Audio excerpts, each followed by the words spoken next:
之前咧嗯聽人講過就話嗰啲注定係同你會一齊嘅人嚟㗎啦，今世哦係分唔開㗎啦。又或者話我同佢之前嘅緣分係好深嘅，上一世已經結落嚟㗎啦呢個姻緣，咁今世一定會遇到嘅。咁呢種講法其實喺命理上邊又講唔講得通咧？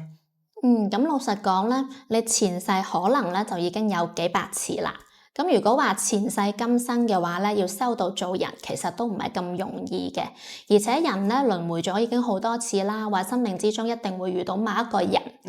其實按照我哋玄學嘅邏輯嚟講咧，應該係你會遇到某一類人，你好中意嘅。簡單啲嚟講，就係你會偏好係有一個固定類型。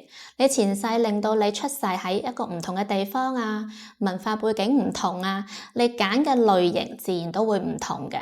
你遇到嘅對象當然都會唔同啦，所以本質上都係嗰類人咯，係啦，唔係話指定係某一個人。